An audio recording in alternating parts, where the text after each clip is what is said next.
Hello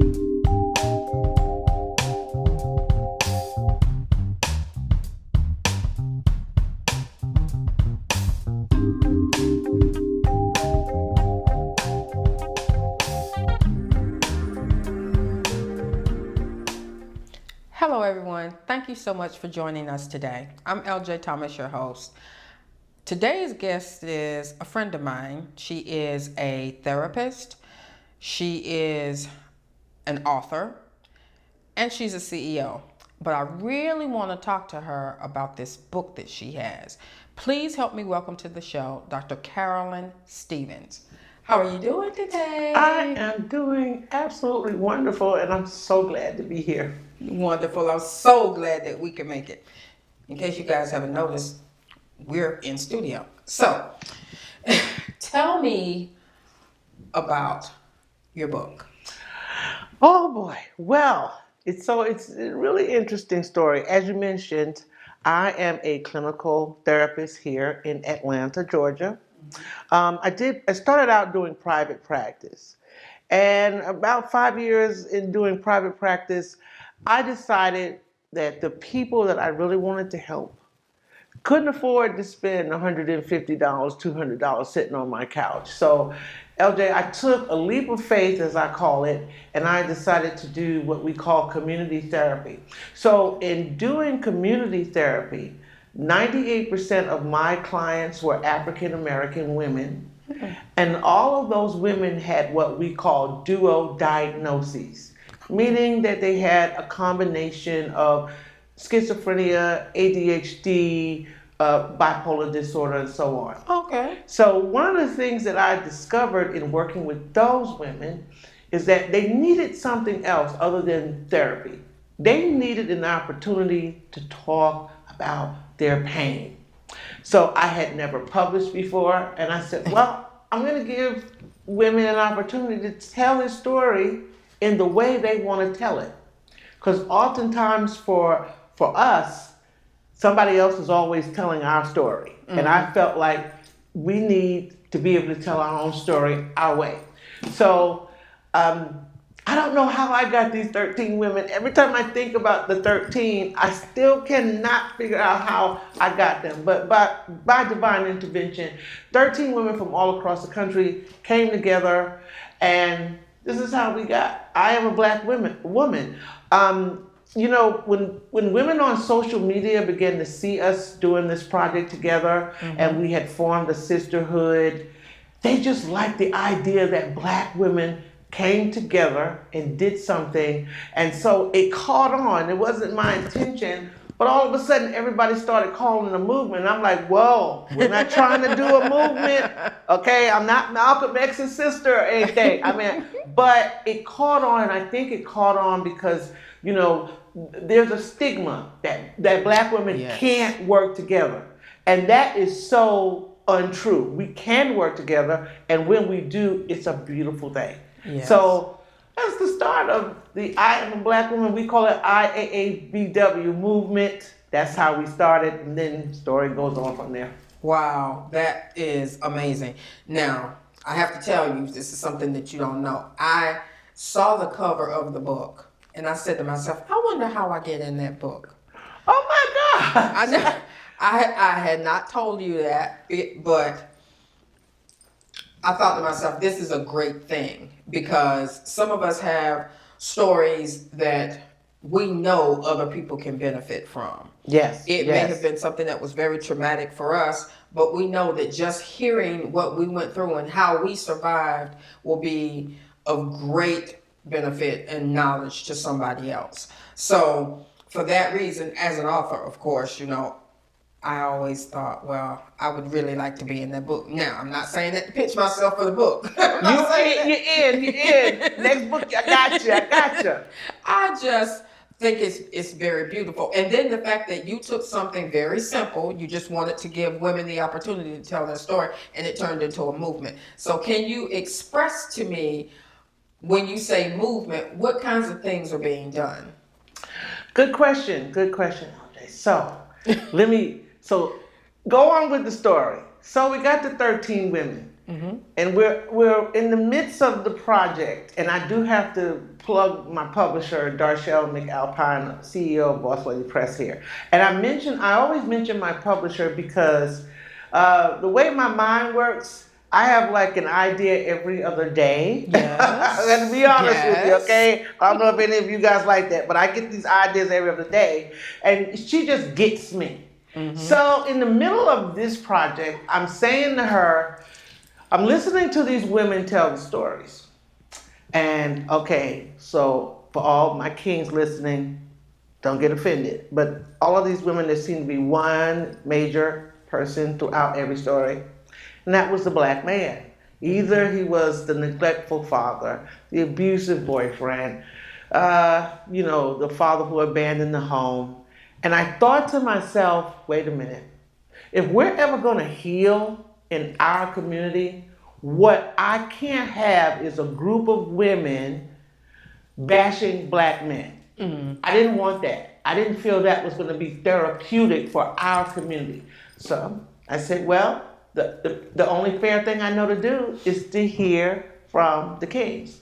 So I didn't know though if that would work though, LJ, because we say black men don't like to talk, especially about their pain and intimate things. I'm gonna say something about that in a minute because that's not true. That is absolutely not true. So I said, okay, I'm gonna take a shot here. I'm a woman trying to do a man's project. I don't know. Every man I asked about the project, they was like, I'm in. So I'm like, okay.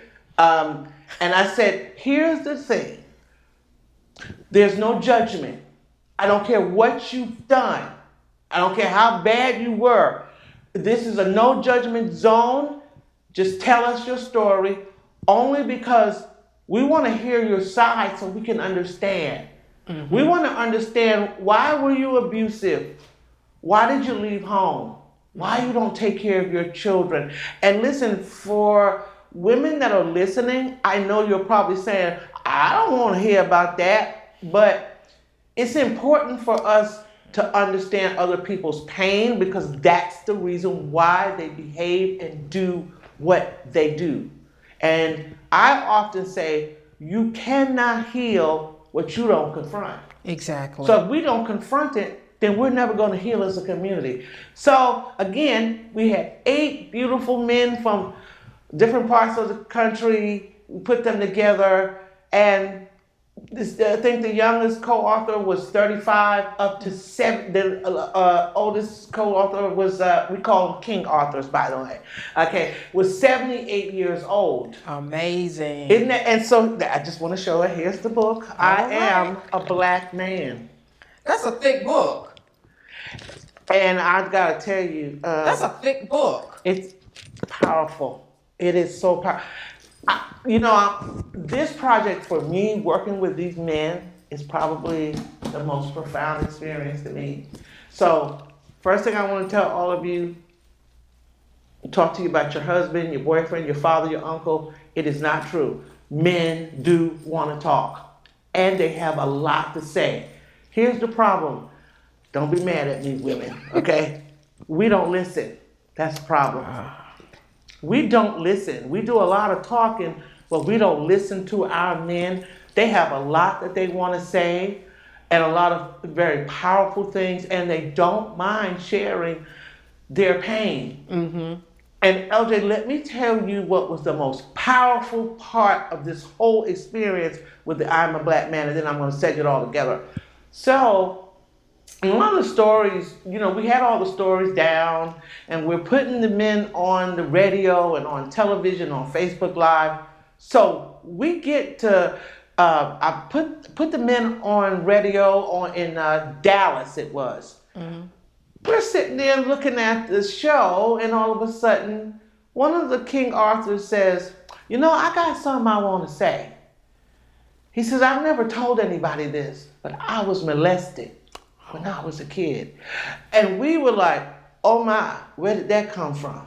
Right. So then we had these guys on Facebook Live in front of 1,000 people. Another King Arthur says, you know, Dr. Carolyn, my wife is listening, my children are listening, and I've never said anything to anybody, but I've been in therapy for the last 3 months. And you know what? I was molested as a kid. Do you know that 7 out of 8 of those men experienced molestation? And we just cried. And it was, that whole experience for me was so therapeutic. And I asked them, I said, what made you all want to get on national TV, radio, and say that? And here's what they said, LJ. They said, Dr. Carolyn, here's what you did for us. You gave us a safe place to talk about our pain.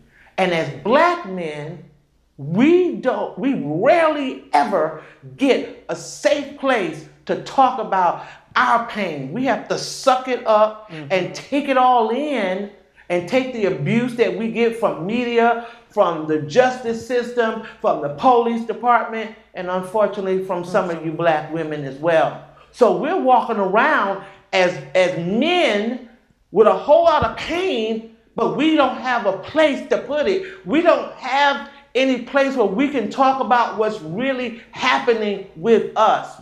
That for me was, that was just so profound. And I was so glad that they felt safe enough to be able to do that. Right. Well, you just explained something that is very profound. The reason why they seem so angry is because they are. It takes work to hold stuff like that in. Yeah. It takes work to do that. And can you imagine? So this is something that I say to get black women to just understand just a fraction of what black men would feel like. Can you imagine being a man who is the protector of his family, and I'm going back 450 years ago, and you as a man, you have to sit back and watch a white man knock on your door, come snatch your wife, rape her, send her back bloody and in pain, and you got to keep your mouth shut. Right. As a man, you can't say anything. You can't do what naturally comes to you to be a protector, because you know if you do, you're gonna die. You see? Can you imagine that as a man who's a protector, at any given moment, you don't know when this is gonna happen, that somebody can come and take your wife, your children, and separate y'all. So now, when we talk about why do men sometimes, or black men sometimes, why they're not engaged in far as family, because it's a learned behavior. It is. You see where I'm going? Yeah. It's sort of a learned behavior. People say, LJ, well, why do so many black men have baby mamas and kids all over? I'm not making an excuse and saying that's right, but you gotta look at where we have come from as a diaspora. Black men were trained to go from shack to shack to shack and make babies. You understand? They were breeders. And breeders. And as black women, it was imposed upon us, right, to just be baby mamas. Exactly. You see? And guess what? If my man had a baby with you, right? Guess what is going to happen between you and I?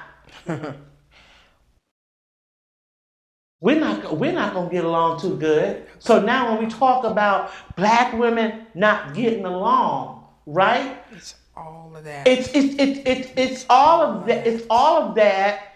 And so when we talk about the movement, we're talking about bringing kings and queens together. We're talking about having conversations about our pain together, not talking at each other, but talking to each other. And with each other. Because the one thing that black folks don't have a problem with, black men and women, we don't have a problem in the sex area. We get that part down pretty good. Yeah. But past that, raising a family, finances, staying together as a family, we seem to have a lot of problems in those areas. And so the I am a black woman and the I am a black man movement, as everybody calls it, it's about us coming together first. Our kings and our queens. It's about us respecting each other. Let me tell you one of the things I told the women. I said, to be on this project, you cannot bash black men. I appreciate that. Thank you so much. I get so tired of hearing, and I'm going to get on my soapbox for a minute when I say this. I get so tired of hearing black women specifically talk about how my baby daddy didn't do this, my daddy didn't do this, my granddaddy didn't do this, my brother don't do this. What are you saying to that man to encourage him to do the behaviors that you feel are wrong? Do you know why he's doing it? Have you bothered to take the time to even listen? If you don't, then how can you complain? You're part of the problem, whether you realize it or not. So the fact that you're doing something like this really makes me feel good, and it's coming from a therapeutic point of view. So it's not just, oh, somebody wanted to publish a book and they're just putting their story out there. No, this is to help. And that makes a huge difference. So thank you so much for that. Oh yeah, thank you for giving me the opportunity to talk about it. I'm really passionate about this work and being able to put black men and black women in a good light, and to destroy all of the stigmas that have been placed on us through media, through publications and all of that. We are powerful people. And we have to elevate each other and speak well of each other and put each other in a better light as a community. Yeah. I like the way you said that. Put each other in a better light as a community. Yeah. Because whether people realize it or not, it takes a community. A family is a community. A husband and wife, though it's the smallest portion, is a community. Yeah, absolutely. People don't think about it like that, but you know that saying, it takes a village to raise a whole child? Well, that's true of everything. Oh, wow, that's positive. Okay. It's true of everything. Yeah. You know, so you taking the clinical approach to this, because I know as a black woman and as an author, I know that this book helps. I know that these books help. So I can't wait to find out what's next. Oh, okay. So what's next? Our next book is I Am a Black Woman, The Next Level. So let me tell you how that came about. So again, remember I told you about how my mind works. So in the middle of finishing I Am a Black Man, because I am a businesswoman and I work with business women like yourself, women who are publicly seen on social media, I thought to myself, you know, there's lots of us. We're seen in public, we're seen in social media, we have our own businesses. And so when people look at us, when other women look at us, they say, oh wow, LJ has it going on. You know, she's got her own show, she's got her own production company, she's a publisher, she's an author. She's living a great life. What they don't really know is there's a story behind LJ's success. There's a story behind LJ. And what happens with us as women is that we begin to judge each other. As soon as we see each other with the makeup and the hair, the nails, we automatically begin to judge each other because you don't know me and I don't know you. And we don't take the time, LJ, to get to know our sister. And therefore, we're not really our sister's keeper. You're right. And so for I'm a Black Woman, The Next Level, it's about you and I. And what does our next level look like? What is our next level in business, in life, mentally, emotionally? What does our next level look like?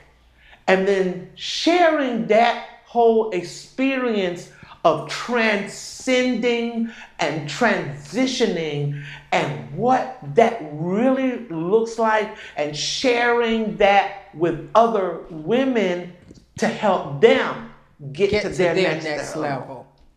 And so this project is about, it's not just about me. It's not just about me telling a piece of my life, but next level is about me sharing a painful piece of my life to let my sister know, no matter where you are right now, no matter where you are right now, what I'm saying to you is that you can get to your next level. And I'm not just talking to you and saying you can make it to your next level, but what I'm also saying, because I'm my sister's keeper, I'm gonna help you get there.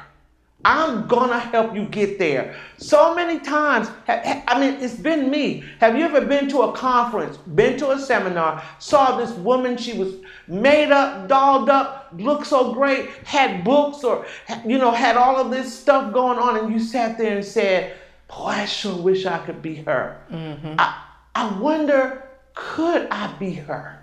Well, this next book is saying, I was her, and I made it to my next level, and you can make it too. See, we you can't really authentically help somebody unless you connect with them and let them know, I'm not above your pain. Right. I've been where you at. Right. So that's how we connect. And once we connect, then you can trust me. Mm-hmm. And then I can help take you someplace. It's the same way, LJ, when I do therapy, mm-hmm. in order to get that client to trust me, that I'm genuinely and authentically there for them, on their level. I gotta connect with them. I gotta find a way that I can connect.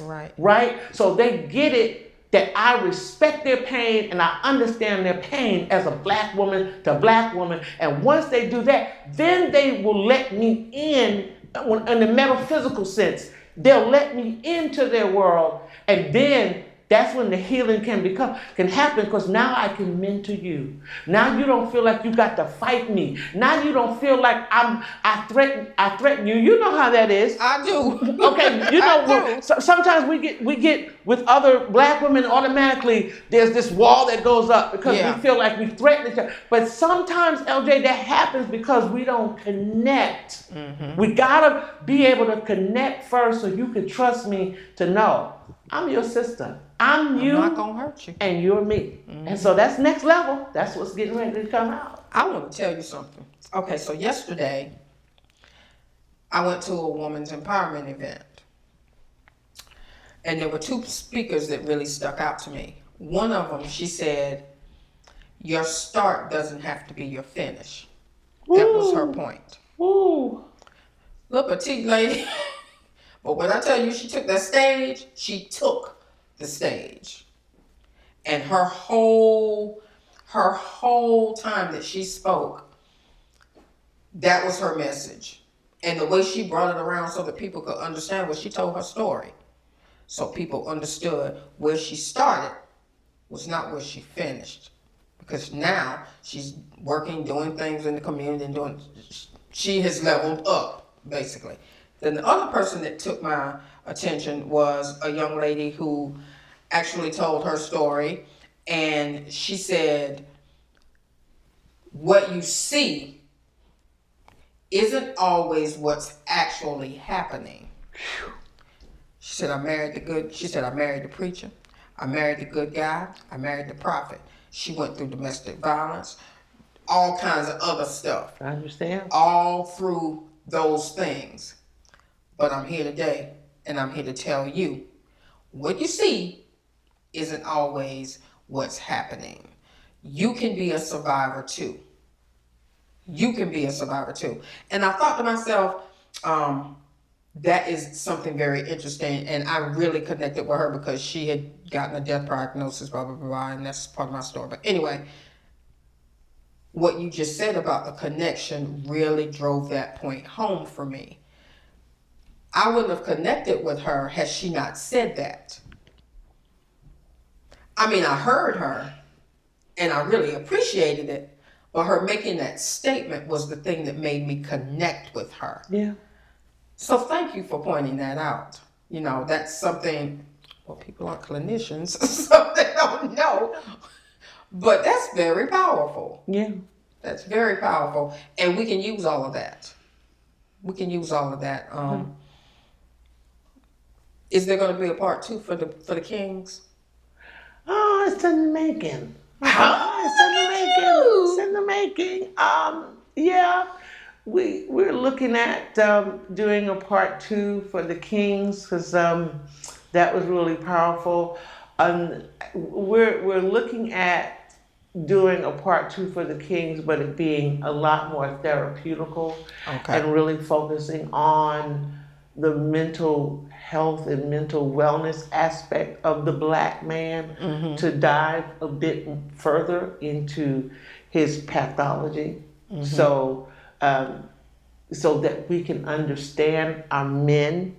Mothers can understand their sons, Right. and when we start to see certain behaviors and things going wrong, we can have we can be knowledgeable about what's really going on. You know, why is my son using drugs? Right. Why is he stealing? You know, so I kind of want to do something a bit more therapeutical so that we can begin to, and not focus on the behavior that demonstrated, but focusing on the why, Exactly. so we can heal. So yeah, so we're looking at doing that. But we're gonna have an I Am a Black Man show.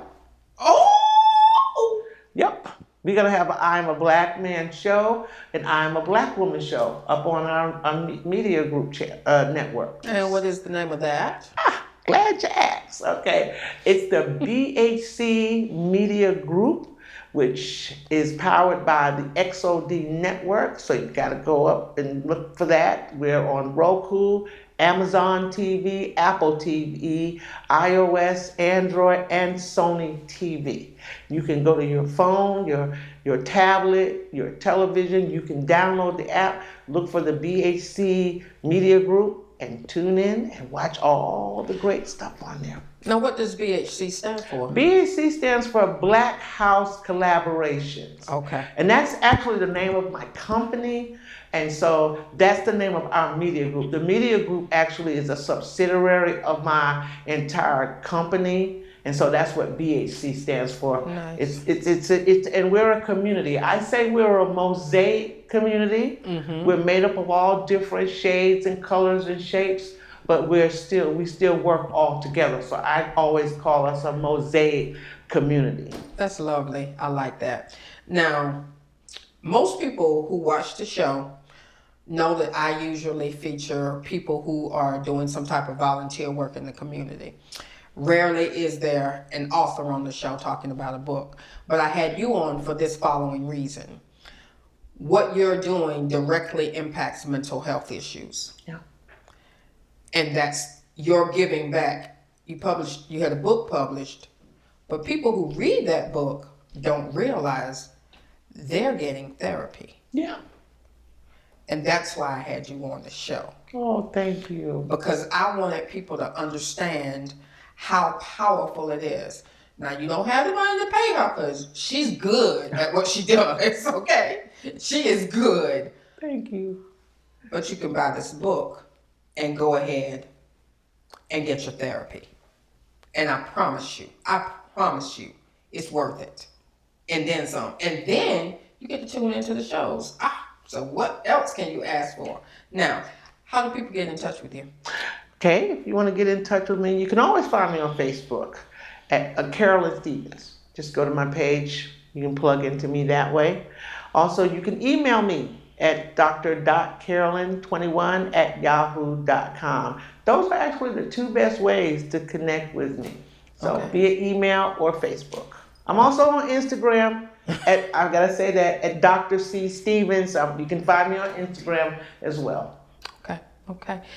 If there's any message that you would like to leave with our viewers, what would it be? Oh, I have so many messages. What would be, what would be the message I want to leave? Is that we are one. We're not separate. I'm you and you are me, believe it or not, at the end of the day. And so I'm going to leave you here on this platform with my tagline, which is I rise, you rise, and we rise together. Come on, people. Let's rise up together. Don't leave me behind, and I don't want to leave you behind. Let's do it. Let's do it together. Lovely. Lovely. You know I'm rising with you, right? Yes, you are. Yeah, we're ascending together, girl. We're rising together. Yes, we Rising are. together. I want to thank you all so much for joining us here today on the Purely Positive Show. This has been a delightful experience. I want you all to remember that being positive is a choice. Make it the very best choice you can. In other words, don't respond negatively when you hear a slur or a bad comment. Turn it around, do something positive, smile and walk away, whatever it is. But think about those things. Have a great day, and I'll be talking with you soon. Bye. Bye.